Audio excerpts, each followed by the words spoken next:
Hello friends, welcome to my channel the food space.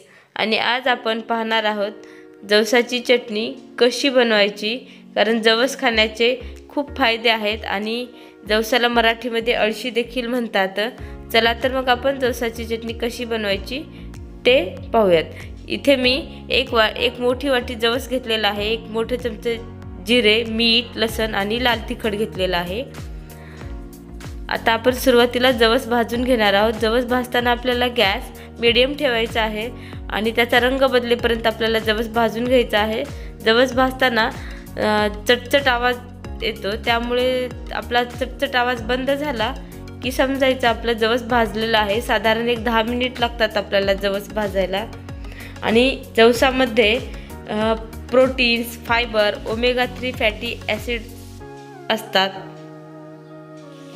आणि जवस हे हिमोग्लोबिन वाढवण्यासाठी देखील अत्यंत फायदेशीर आहे। त्यामुळे जवस लहान मुलांसाठी देखील खूप उपयोगी आहे।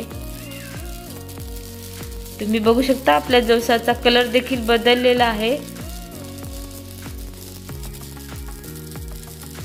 आणि खूप छान वास देखील येत आहे।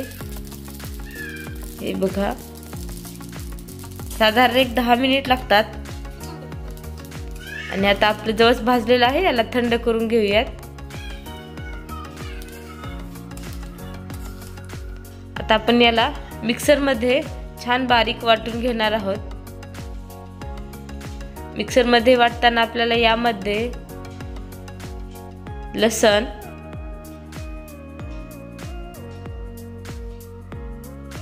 लाल तिखट, एक मोठा चमचा जिरे, साधारण 2 चमचे मी इथे तिखट घेतलेला आहे। तुमच्या आवडीप्रमाणे घाला, तिखट कमी जास्त करू शकता।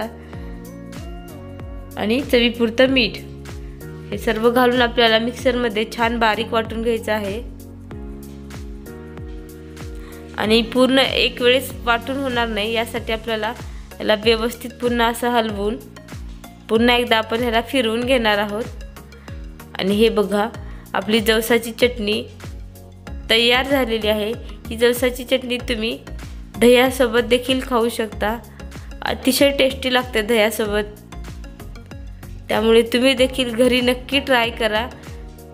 आणि तुम्हाला माझी रेसिपी आवडल्यास माझ्या चॅनलला लाईक, शेअर आणि सबस्क्राईब करायला विसरू नका। धन्यवाद।